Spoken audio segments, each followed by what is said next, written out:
Hello, and welcome to this week's episode of Mortgage Momentum. This week we have Brad Burrow, the owner of this studio, in with us, and he's going to be asking us some questions, and we're going to do a flip the script. So stay tuned, and let's get into it. Welcome to Mortgage Momentum. Smart guidance, real stories, better home decisions. We are your hosts. I'm Jared Temple. And I'm Danielle Hugunin. Thanks for joining us today. This is your go-to space for strategy, stories, and staying sharp in an ever-shifting market. Let's jump in and get the momentum rolling.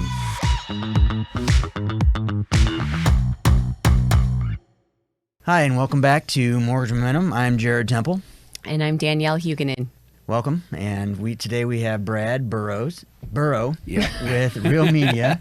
Yep, And that's right. We've asked you to come on and ask some, I think, relevant questions about what buyers are asking and questions that we see every week. And we appreciate, as always, the studio that you provide and the professionalism that you provide for us on this podcast. So we thought we'd have you jump on and help us with this episode. Well, it's fun having you guys here. It's usually I'm sitting on that side, so it's a little bit different for me right now. Okay. So if I start sweating profusely, Fair enough. if my face gets red, you'll know why. Well, we're flipping the script for both of us then. Well, I have a lot of questions. Okay. So awesome. Go rogue. Yeah. So and some of them are kind of relevant to what I'm wanting to do right now. But one of the things that I was going to ask you guys is we've been in our house. Well, we bought our house the last housing crash. That was like 2008. 08, yep. Yeah, and it was repossessed from a builder, believe it or not, that lost 60 homes. Oh, yeah. And so we could never get a house like this, and we ended up getting the house. And I think it's doubled in value. I'm sure. Probably. Yep. Mm-hmm. But, and my wife and I, we have 3 boys. They're all, our youngest is a junior at K-State. And so we're thinking, well, maybe we should downsize. But we look around and it's like the house that we could get to downsize to, we're going to be paying the same amount of money. Or more. Or more. Yep. So what's the consensus on when it's a good time to make that decision? This is a really hard question, and it's interesting because I'm a serial mover and I love to move. And so I catch myself scrolling through Zillow and thinking, I do that all the time, going down the same thought process that you're having right now. And I'm like, this is how my clients feel, right? Because to your point, we want to downsize or move, but you're trading something great in for something lesser, which might be the point, downsizing. But why would you do that Right. And honestly, sometimes to spend more because you might have a 3 or a 4% interest rate. And today, we're at least close to twice that. So affordability becomes such a factor with, not just the home price, but the rate and also taxes and insurance. So then it just becomes, is it worth it? Granted, there's always reasons to move, but it is a tough, if you sold your house today, Brad, you'd make out like a bandit. And so I think, there is that to consider. A lot of my downsizing clients are paying cash because they are sitting in an equity position and they can pay cash. So it still makes sense for them. But there's a time and a place, and it's a difficult, if you're in a position where you've got kids, you're a growing family, you're relocated, and, those are reasons to move, and there will always be buyers like that. But we have an inventory shortage because we have a lot of sellers like you that really don't have a reason to sell. So then we have buyers that don't have a house to buy, which continues to propel, the rise of prices. Yeah. One of the things so I look at Zillow all the time too. I know, it's so much fun. I hate it. It is. It really is. It really is. I tell my husband it's market research, Yeah. I'm the opposite. I hope to die in the house I'm in. Oh, yeah. no. Yeah. Yeah.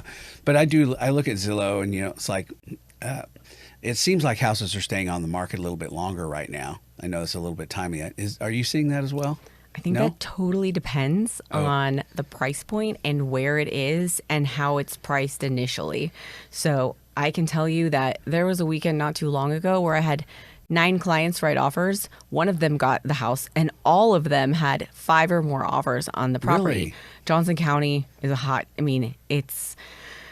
it's just what it is. So I think, are there areas where, maybe the house was priced wrong or, to begin with, and, first impression is everything. Mm-hmm. So you've got to start out right.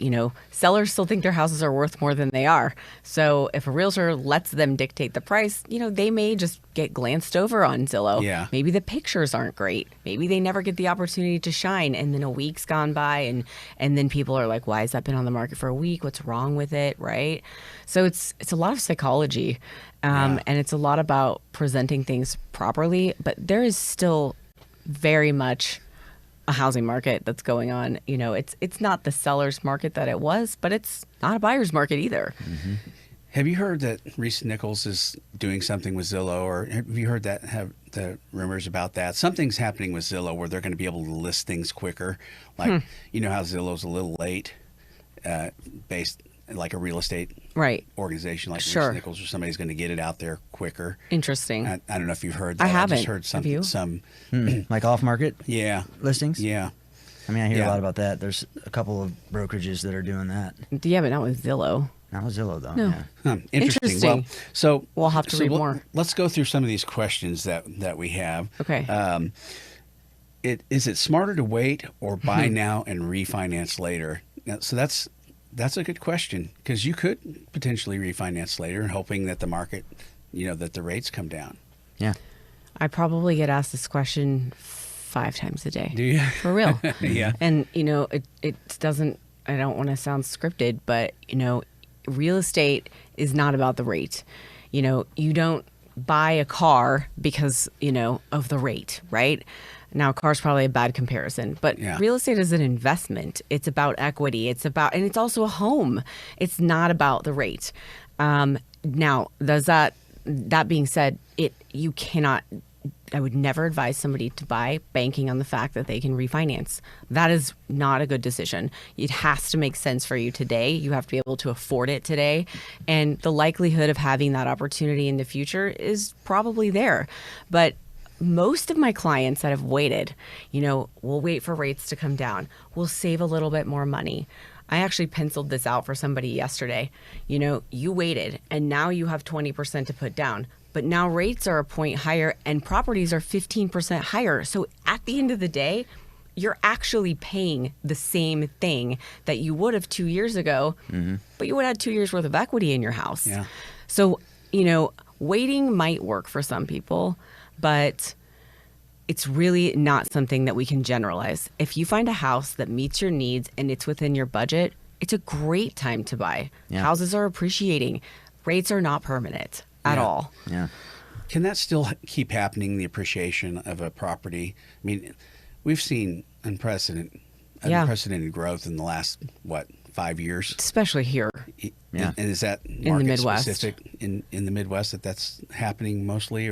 But man, how can that keep going? Well, if rates go down too fast, you're going to see that happen because everybody that's hanging on to their homes because of the rates, they're going to say, I'm out and of the here. Affordability, they're going to be like, oh, wait, we can sell, we can buy. There's an opportunity, which I think will flood the market with inventory, which temporarily is probably a great thing. But if that doesn't happen in a more gradual, controlled way, then you end up in a not great situation where values start to decrease, And I think that rates have helped manage that, but there needs to be a balance. Yeah.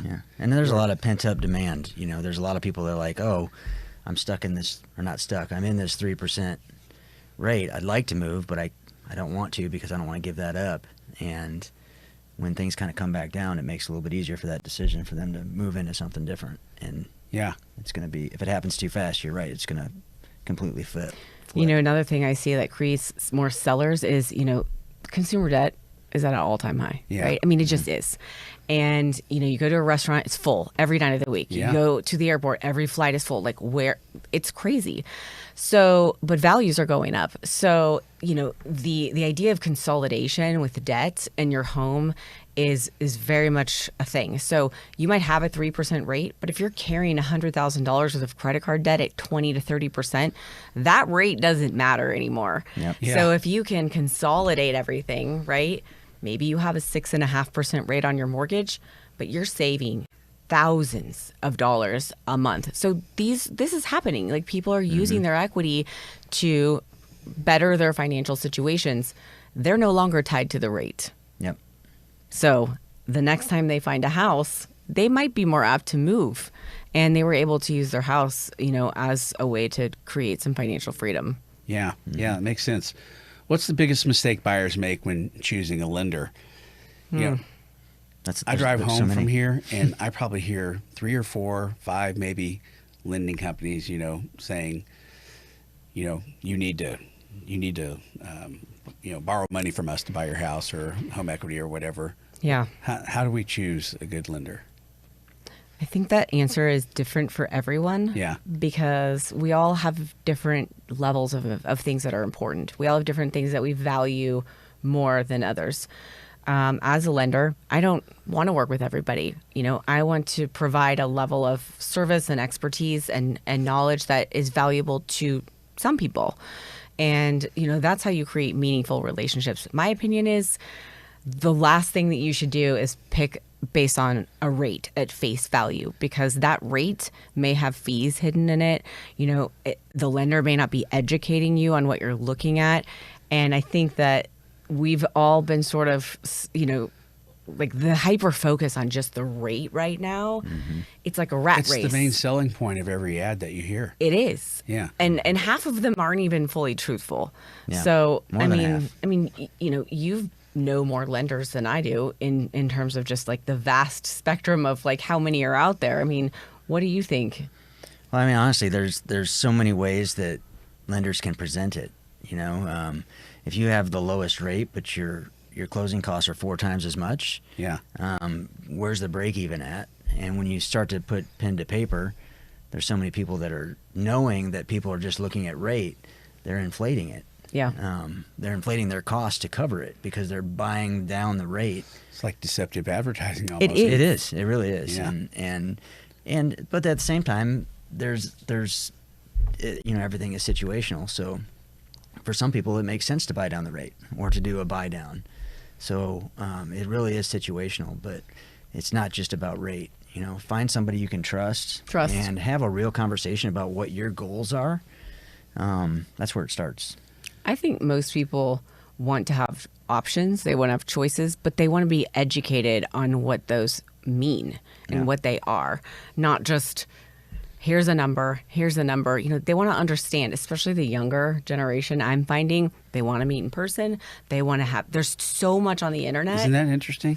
They want to explain. They want to have they want to ask questions, and they want to really understand the choice that they're making, which I think is really important. Because there's a lot of people that are just pressured into buying, hurry. There's multiple offers. You're going to miss out. And they don't really stop to think it through until after the fact, which is tough. Mm-hmm. That's one of the things kind of goes into the next questions, where are lenders dropping the ball the most? It's education, probably. It's a big one. So what's Bell Bank do to help educate?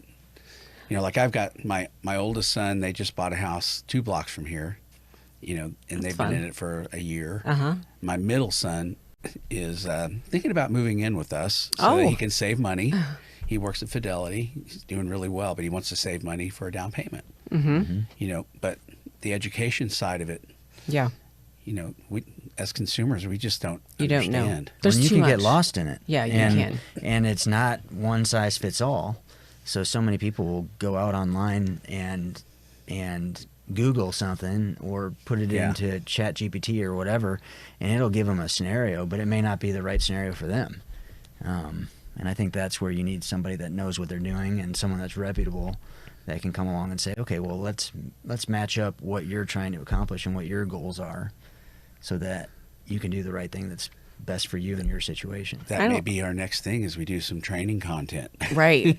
And to your question, I don't think it's a Bell Bank thing. I think that we value people and relationships. Therefore, we attract the kind of person that values that. And so as individuals, right, it's our job to provide what people need. I always start with, I never talk about rate. I always start with questions, do you have a budget? What are your goals in 2 years, 5 years? You know, are you going to have a kid and is this house going to be too small for you in a year?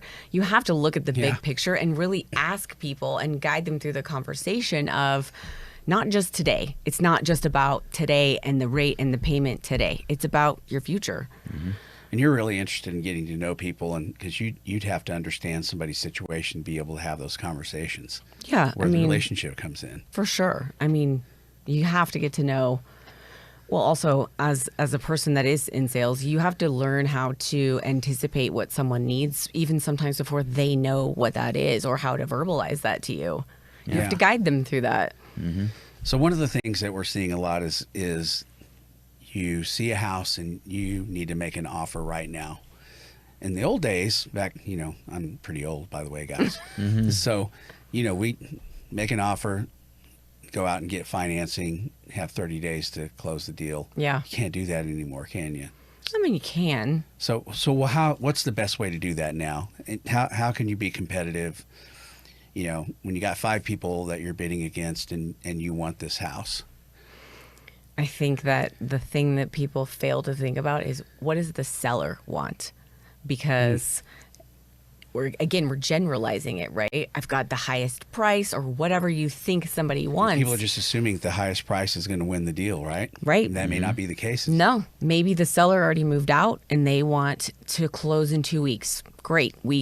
I have a lot of buyers that we can do that. Not a lot of lenders can, by the way. So if a seller wants to close quick and we can provide that, they might take the lower offer because time is more important to them. Why is that? Not the lower offer, but why can you close faster than other lenders? We just have is a it secret? great team. We have very efficient operations. We have a team of people that, we're partners.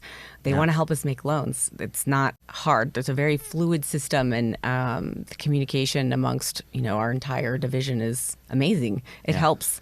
It's just functional. So it really shouldn't take 30 to 45 days to close a loan, honestly, right? No, I'm usually just waiting. But there are sellers that maybe they're building a house and they don't want to move for 4 months, right? Maybe there's so many different factors. And so I think if you're represented by a buyer's agent that knows how to navigate that, what does the seller want? Let's start with that, right? Yeah. And then how can you create or craft an offer that, isn't just about you, but it's also about them. I think that's a very important thing. And I think that really does set people up for success. Also, as a buyer, don't just be pre-approved, send all of your stuff to the lender, because now I can call the seller's agent and say, hey, guess what? I have reviewed their entire file. They have been fully, basically approved and underwritten. Give me a contract, we'll order an appraisal, and we can close in 10 days. And it happens. Yep. With an appraisal, huh? I mean, those usually take a week. Someone called me a couple weeks ago with a rescue loan. Like, the lender they were working with was dropping the ball and had been extended. And they said, can you do this in, I think we did 8 days. Like, from the day they called me, 8 days later we closed. I mean, and it was crazy and it was fast, but we did it. Yeah. Wow. So amazing. But you are a miracle worker. Yeah. A little bit. You just work around. I just don't take no for an answer, and I work a lot. Yeah. Persistent. You're persistent. Yeah. So I just mentioned my middle son wants to buy a house, and so what advice do you have for a first-time buyer? I mean, harder than ever right now. I mean, my first house was $72,000. Yeah. I think it was over in Olathe. And it's not 72,000 anymore. No. I wish you had that one. In Olathe. I mean, it's not a very big house, probably. I mean, I think it was 1,200 square feet or something like that. Side to side split. It was great for me. 72,000, and I bet it's 300 now. Oh yeah. Mm-hmm. That'd be my guess too. So I think about my boys coming into the market. It's going to be really hard for them. So what advice do you have for first time buyers? Don't go into it expecting it to be hard. Okay. For starters, be prepared, be educated, know your budget. And by budget, I mean, how much do you want to spend every month? Not how much does the house cost? What do you want to spend every month? Because if that number, let's say it's $2,000 a month, your son, maybe he doesn't need to save as much money as he thinks he does. Yeah. Because if you stop focusing on down payment and rate and you focus on what does my lifestyle dictate? How much do I comfortably want to spend? Not what I can approve you for, but what do you want to spend? So, okay, what kind of house price point does that give you in today's market with 5, 10, 15, 20% down? You may not need to wait 2 years saving money, Yeah, and to your point you made earlier, if you wait 2 years, it could end up costing property you. values. Yeah. I mean, really. And, the best time to buy a house was 10 years ago. And that's always been true. 2018. What are options for a first time buyer? I mean, like different types of loans. Is there, things with less of a down payment? Of course. Yeah. Mm-hmm. My other advice is don't get sucked into like the mentality that you have to buy either. Yeah. Right? Because it's easy to get caught up in that. And then all of a sudden, like 1 out of 7 contracts right now, I just read an article, they're being canceled once they're, through the process, because these buyers. I have one right now, twice now. She's rushed through because she felt the pressure. And then after sort of like a week or two went by, she's like, I'm not ready for this. Mm-hmm. So, you'll know because of the financial aspect of it, you think? Yeah. And I mean, people are worried. People are afraid. There's a lot of that in the world right now. Yeah. But yes, there are so many options for first-time home buyers. There are grants. Some of those grants are based on the state. Some of them are federal. Some of them are lender. We have a loan that only requires 1% down. Does not always make sense for people, but it's a resource. And, so there are so many ways to get creative. One of our guests here in your podcast, Kay, came and had gotten $17,000 in grant funds. Wow. And her house payment was less than her rent. And it was something she never thought was possible. So those stories still happen today, even in this market. Yeah, that's amazing. What's the rule of thumb for refinancing? The timing of that? Sure. That's a good question because, now more than ever, it's like people have more equity in their homes if they've been in them for a while. Mm-hmm. We moved into ours 2008, so like we couldn't have picked a better time. Yeah, I have a house I bought in 2008, and I still have it because I couldn't sell it for years, so I got stuck with it, and my parents live in it now, but it's worth so much more. So yes, I mean it's. What do you think? What's your general rule of thumb on refinancing? Yeah, what's the word, Jared? Quiz for Jared. I think it's so situational again. Yeah. Run the numbers. What are your goals? How long are you going to be there? And then back the numbers of where your break even is for the cost to do it, and how much is it going to save you? Yeah. And I think there's a lot of other things to look at too. You can look at a shorter term. Lots of people. I do. Yeah. They go from a 30 to a 20. The payment might be the same, but 10 years gone off the loan. Huge difference in interest savings. Right? Amazing. Yeah. It's insane. And if someone's been in the loan, a 30-year loan for 7 years, I don't want to set them back at a 30-year again because now they're paying all that interest again. Because the way amortization works, when you first start your mortgage payment, most of it's interest, and as you go further along, more and more goes to principal. So, I think if you've got someone in that situation, then a 20-year makes a lot of sense. Then you shave 3 years off, and get a better rate, and then it just makes more sense.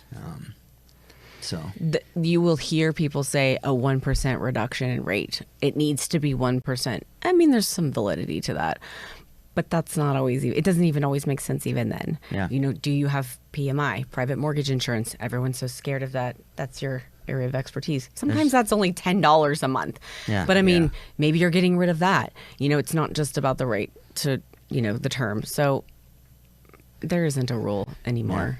Yeah. I think it's about aligning what a borrower's goals are with the different loan programs and giving them the options. Yeah. One of the things that has happened with our loan is it's been resold several times. I don't know why that's happened. I thought we were with Bank of America first, and it got sold. Now we're same. Mine from 2008 was originally with B of A, and I don't know who we're with anymore. It just is unsettling when that's happening because you don't know who this new, like the company we're with now is called SPS or something like that. The rates haven't changed or anything like that. They can't. But you just don't know.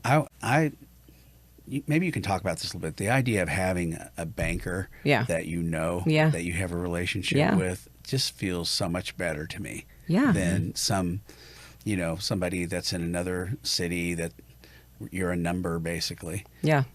Yeah. There would be many that sat here and said, yeah, we don't care. It's all automated. It doesn't matter to us. So there's definitely room for both. But I agree with you. Yeah. I mean, absolutely.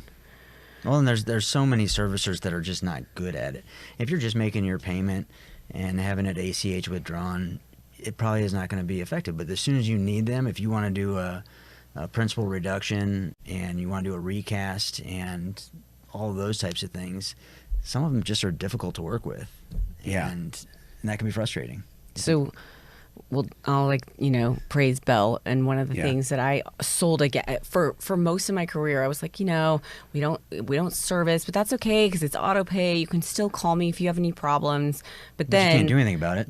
We can't do anything about it because we can't talk to the servicer, right? Even if we were the original lender. Yeah.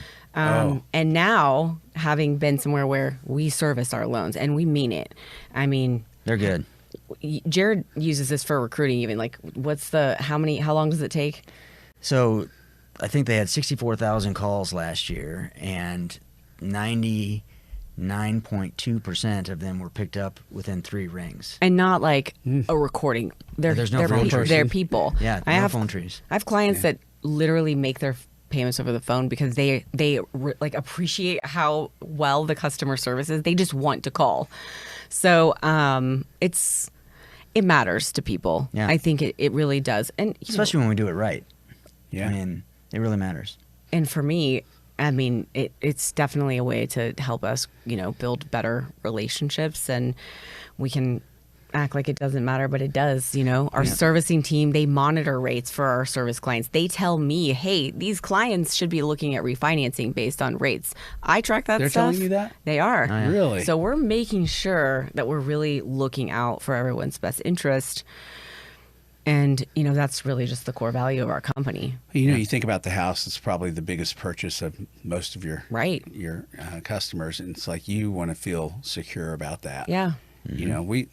Trace and I have, we've changed insurance a few times. Yeah. And there's been some pretty big snafus where the insurance didn't get paid correctly or didn't get escrowed correctly or something like that. And we're like stressed out that it's a we're big covered, all this stuff. And being able to have somebody you can call and talk to just seems like a big deal. It is. Yeah. I mean, it's a huge deal. Yep. So what do you see coming in the future? I mean, obviously to ask that question right now is probably not the greatest time, but I've heard like the president even talking about the first home buyers, that he's wanted to do programs for them and things like that. I wonder, what do you guys, I mean, as a bank, how do you look at stuff like that? And I mean, obviously we talked about that a little bit. It's like, don't wait because things are going to change, but hopefully rates are going to come down. Mm-hmm. Things are. We all hope. Yeah. They will come down eventually. Yeah. And guess what? They're going to go back up too. Yeah. Mm-hmm. I mean, it's just the way the business works, and it's tied to the market. So the market isn't a constant upward movement, and rates ebb and flow. Is Johnson County different than most counties all over the country? I mean, are we in a unique place here? I wouldn't say all over the country, but it's vastly different from, other counties that are within a drive even. Yeah. Mm-hmm. For whatever reason, it's very, very popular.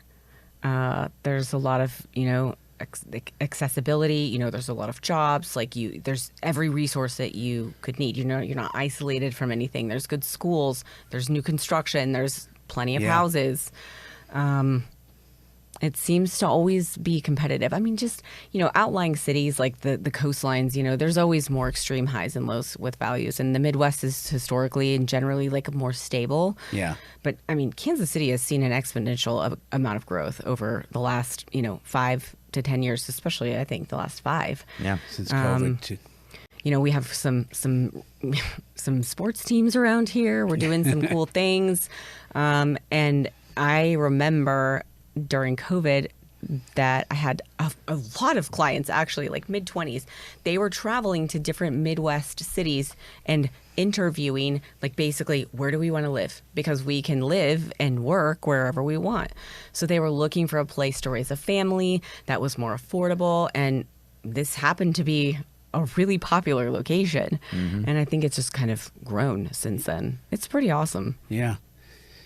Well, I really appreciate it, guys. I don't know, do you have any questions for me as a potential customer? As a potential I customer. just twisted the script on you. That's all right. That's Flipping it back around. Yeah. Come on, Jared, come up with something. Questions. You put me on the spot. Yeah. You know, how, if you're thinking about moving, I mean, how, like, naturally does your brain automatically just gravitate to the rate? Well, to be quite honest, my wife and I, we have a new grandbaby coming. Aw. Congratulations. And, so that'll be in That's June. exciting. Congrats. And we would really love to have a pool for our grandkids. So that's the thing. When I'm looking on Zillow, I'm kind of looking to see. And I would love to have a place where I could have a workshop and stuff and maybe a little bit of land. So those are the things I kind of gravitate to. Yeah. It's not necessarily, I didn't even look at the rates because Yeah. that to me is not something that is even accurate when Right. you look on Zillow. Right. So I'm looking more for, is there just that perfect place where I'm Right. like, oh my gosh, we got to think about doing something like this. And we have enough Lifestyle. equity that we could do something, you Yeah. know, if we could sell our house pretty Right. quick. And I think that we could, but Yeah. that's what we're looking for. I mean, we're probably a lot different than, No, you're not.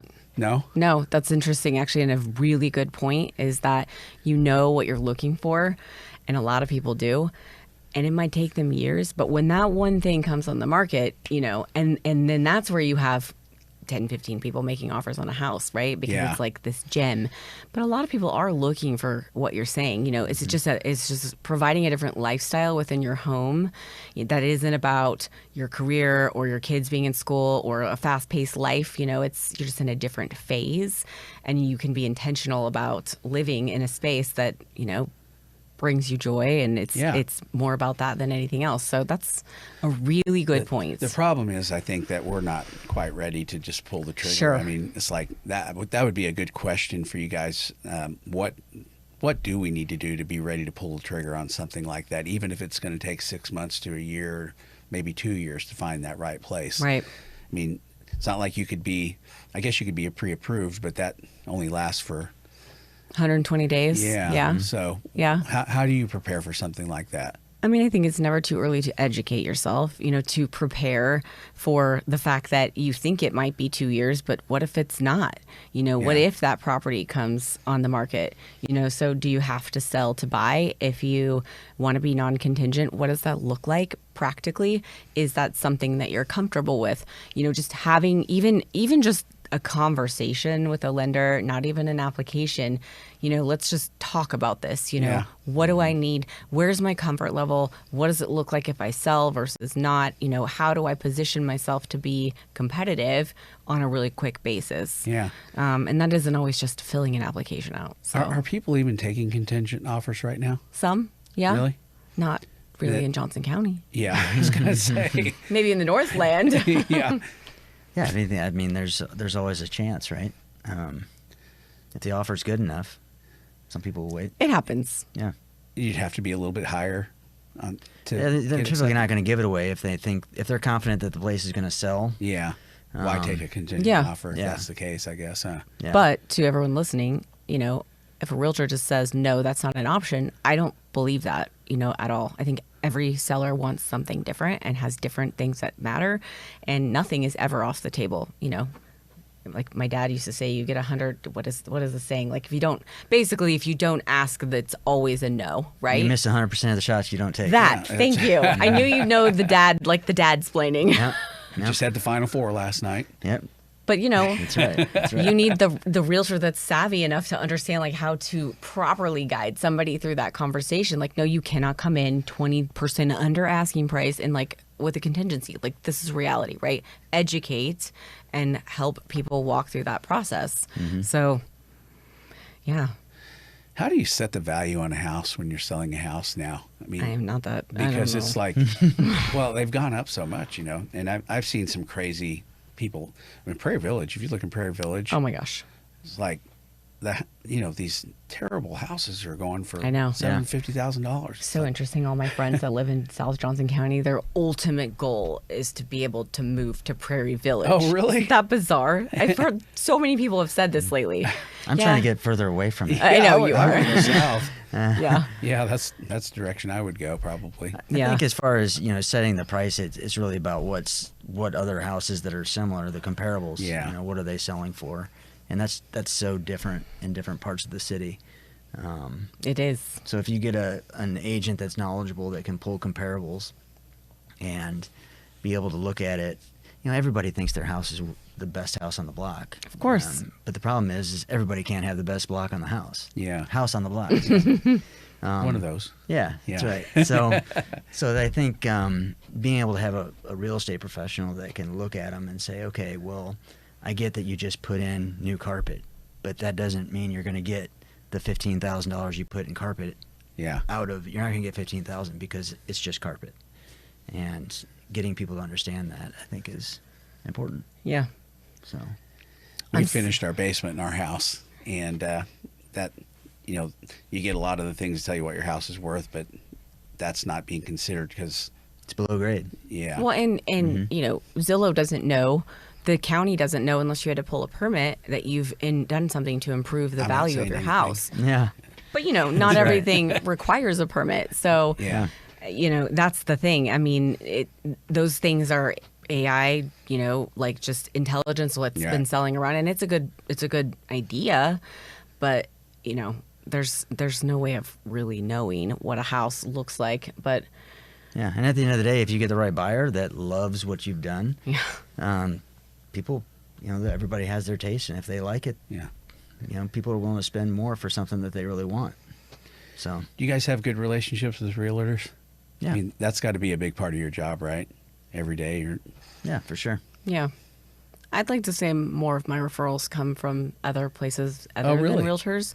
Realtors are very valuable. I have a handful that I've worked with for decades, and the relationship is loyal, and they know I you're value gonna take care those. of them. Yes, and vice versa. I mean, I think it's not as common for a lender to refer to a realtor, but when you have the right relationships and you're not solely relying on realtors for referrals, it gives me the opportunity to have a buyer referral or a seller referral to an agent that I know, like, and trust as well. So I think that they're a part of the segments of like where a business comes from. For any business, it can't just be one place. You have to be diversified. You have to pay attention to your database of past clients. There are so many other aspects: divorce attorneys, insurance agents, financial advisors, builders. I mean, I could go on. Yeah. And credit, right? Credit scores, is that, I don't know if you guys want to talk about that a little bit, but that's got to be really, really important for anything that you're doing. And you're probably coming across a lot of... It is important. It's a bit of a racket, in my opinion. Is it? To some degree. I mean, if I've got a guy that's had perfect credit for 60 years and he forgot to return a library book, this actually happened, and they sent him to collections and it cost him 150 points on his credit, that doesn't make any sense to me. And I see that. But there's also the opposite of, credit abuse. And I think the intention behind it should be, should you be buying a house because do you know how to manage your finances? Not what is your score per se. Yeah. But there are ways. I mean, I'm pretty good at, magic tricks. Yeah. quick fixes and tweaks. Yeah. Just in full transparency, running a business is like when I first started, my credit just got hammered, and I've worked really hard to not let that happen moving forward. Yeah. But man, it has been challenging. Yeah. Because you're kind of out over your skis when you're running a business a little bit, and sometimes you're late on stuff. But I'm like diligent now. Yeah. Because that credit score is it's so everything. important. It is. It's so important. And it costs you. It does. You pay a higher rate if your score isn't as good. Yeah, and it's everything. Insurance is higher. I mean, everything. It's true, actually. Everything looks at what your credit score is. So I mean, it definitely behooves people to stay on top of their finances. My advice is talk to someone who knows what they're doing. Don't just read online, because there are more misconceptions and misinformation about credit, in my opinion, than almost anything that I come across. Mm-hmm. Well, what advice would you have to somebody starting out? How do they build their credit? What are some things they can do? I mean, you hear go get a credit card and pay it off, and you have to have revolving debt. Yep. It is crucial because it is the thing that changes the most. So therefore it can impact your credit score the most frequently and the more, the most. You can have a car loan, but how often does your balance change? Not very often. There's not much activity. So the credit card is crucial. Yep. Crucial. And keep the usage, the perfect ratio is like, don't use more than 30% of your credit limit.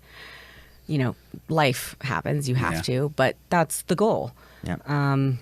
Credit balance, having a couple credit cards, a mortgage, an installment loan, a car, longevity. How long have you had credit? That matters. Yeah. Huge. And obviously making payments on time. But what people think matters so much that doesn't is inquiries. They matter, but having 3 people pull your credit is not going to tank your score. That accounts for less than 10% of your credit score. And I mean, it has to be severe. Like if you've got 20 people checking your credit, okay, fine. But really it's more about a creditor pulling your credit maybe 2 weeks later when your credit card balance is higher than it was 2 weeks ago. That impacts your score more than how many people have checked your credit. Mm-hmm. Yeah. Things we don't know. I know. Yeah. And I mean, I could do a whole class on credit, but that's another podcast. That's true. We could. Yeah. We should. Yeah. All right. Yeah. Well, let's wrap this up. Yeah. Thank you, Brad, for your time, and I appreciate you coming on and grilling us. And also just for providing this platform where we can talk and educate and learn about other people. I mean, your studio is amazing. And Thank you. And for anyone listening to this that wants to do a podcast or any type of recording, commercials anyway, Brad, you are such an expert and you just do such a great job. So we appreciate so much what you do for our business too. Well, I'm excited to have you guys here all the time. So, well, where can people find you if they're looking? And tell us, put a little plug in for your business. Real Media Kansas City, or Real Media KC, RealMediaKC.com is our website. We have Facebook and YouTube and all those things, but and you can reach me at 913-754-1901. That goes right to my phone. Nice. And info at realmediakc.com or Brad at realmediakc.com. But yeah, I mean, I love what we do, and I love to help people. And podcasting has, we do a lot of other things than podcasting, but man, it is such an awesome thing to be able to get information out to people. And the younger audiences that are kind of getting into the workforce and, getting, 20s, 30s, they're getting their information through podcasts now.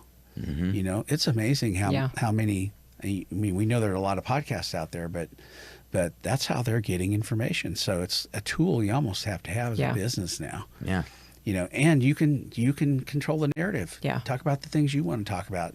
Teach the things you want to teach. Have the people on that you want to have on. Yeah. So it's an awesome thing. Yeah. Awesome. I love doing it. Yeah. Well, you're good at it, and we appreciate all the insights and expertise you brought to this podcast. And I'm not sure it would have gotten off the ground without you guys. Oh, definitely not. It would have been really painful to do, that's for sure. Yeah, it was anyway. Well, you guys, I remember the first podcast, by the way, that you guys did. Remember? Well, we did one. We did. On the Real Media podcast, but you guys were so nervous. We were. Yeah. And look at you now. This is like nothing. I didn't even have to drink a shot of Fireball today to calm my nerves. Yeah, that's a win. You're doing great. Mm-hmm. So, you're getting really good at it. It's like now you're getting into the good stuff. Yeah, it's been fun, and I think it's been getting out of our comfort zone a little bit. For sure. Yeah. Awesome. Well, I appreciate it. Yeah, thank you. All right. Thanks for joining us on this week's episode of Mortgage Momentum. If you gained some value or liked what you heard, please like, share, comment. You can always reach out to us on our email as well. Thank you so much for joining us, and let's keep the momentum going. Thanks for joining us on Mortgage Momentum. If you got value from today's episode, subscribe, share it with a friend, leave a review, or email us feedback at mortgagemomentum@bell.bank. We always welcome comments, feedback, and suggestions for future shows. Thanks for joining us, and keep your momentum going. Until next time.